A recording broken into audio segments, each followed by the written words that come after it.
আলেমরা বলেন যে আরাফাতের ময়দানে আপনার পা রাখতে দেরি হতে পারে, আপনার পিছনে গুনাহগাতা মাফ হতে দেরি হয় না।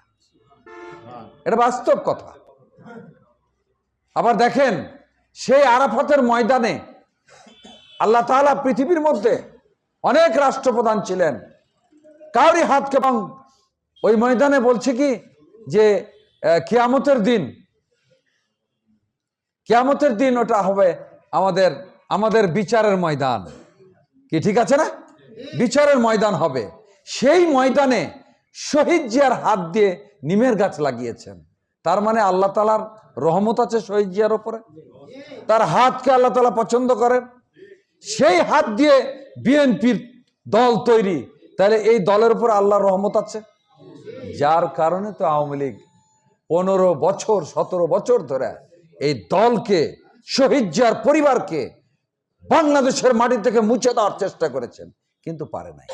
কি কথা ঠিক আছে না?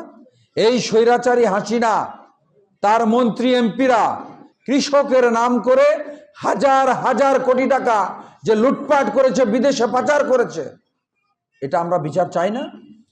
কি বিচার চাই না?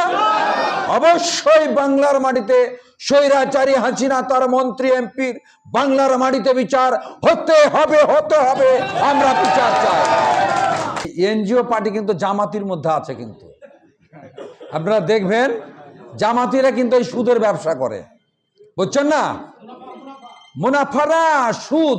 ওরা বলে মুনাফা, কিন্তু এটা আসলে সুদ। এই যে দেখেন, একটু বলি কথা, ইসলামী ব্যাংক, এটা এই জামাতের ব্যাংক, বুঝছেন না?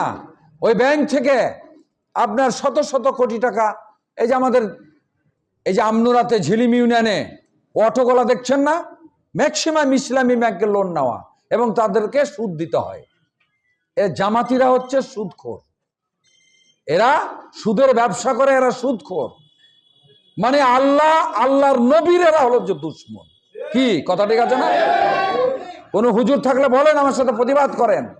যারা সুদখোর, যারা সুদ খায়, তারা আল্লাহর নবীর দুশ্মন। তার মানে এই জামাতিরা আল্লাহ এবং আল্লাহর নবীর দুশ্মন। কথা ঠিক আছে না? আবার ওই দেখবেন, ওই মোবাইলে কিন্তু এরা প্রচার করতে ভালো, মানে আপনার বিরুদ্ধে কিভাবে অপপ্রচার চালাইতে পারে। বিএনপির বিরুদ্ধে যত পারে অপপ্রচার চালা। বিএনপি কিন্তু কোনো লুটপাটের দল নয়, কোনোদিন লুটপাটও করতে পারে না, আর করেনি, এবং সন্ত্রাসীও নয়। ঠিক আছে না? এরা মোবাইলে এই গুজব ছড়ায়, গীবত করে। আপনারা জানেন না, এখানে হুজুর সাহেব আছেন, গীবতকারীকে কিন্তু আল্লাহ পছন্দ করে না। গীবতকারীকে আল্লাহ মোটেই পছন্দ করে না। তার মানে এই জামাতিকে আল্লাহ পছন্দ করে না। আবার দেখবেন এরা কিন্তু মিথ্যা কথা ভালো বলে। খেয়াল করে দেখবেন, আর মিথ্যা কথা বলে। আবার যদি না, নাটক না, ওটা ওরা উত্তর দেয় কি জানেন? যে তোমরা মিথ্যা কথা বলো কেন?